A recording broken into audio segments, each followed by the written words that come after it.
talking about people laughing together. I heard earlier when we were having a chat, I could hear people stamping. Oh, upstairs. Stamping. Team building. We can't hear it here because we're in a soundproof. That's the King's Trust. Okay. The King's Trust is on the 3rd floor. Interesting.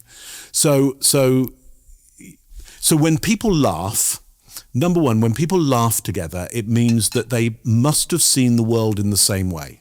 Interesting. Okay, so they must have held some of the same views or values or evaluation of the way the world is, because what laughter does is to release built-up tension. So it means everybody's built up tension around the same viewpoint, and then a word or an event or something has happened to release that tension. It means everybody must be holding the same tension, and the same word or phrase or idea or picture or image has released that tension. So the moment you all laugh together, you suddenly go, oh, we're living in the same world under the same value system. It's immediately bonding. And it's not like when people feel sorrow together, because that's designed not to be so visible.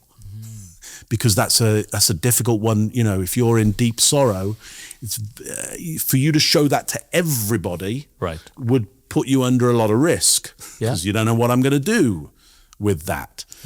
Laughter is one of those things where, like, we tell everybody, like, I found that funny, and oh, you found that, and oh, we all find that funny. Oh, so what? Even Judy in Judy doesn't laugh at even Judy in coding, like Judy finds that funny. Whoa, like, I gotta have a chat with Judy. She actually finds it more funny than anybody else. Yeah, we have stuff in common. We have stuff in common. Like those, you know, and that's often what's so tricky about cultures that will dehumorize. Yeah, I like that word.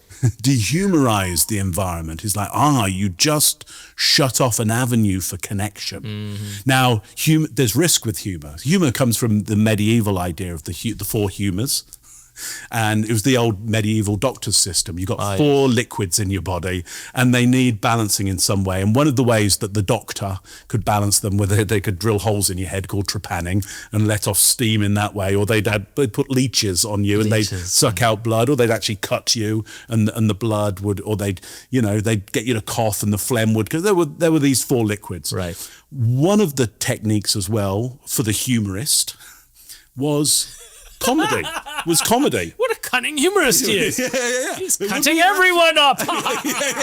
Or the humorist would go, today, my lord, I shall not cut you, but I shall cut you with my wit.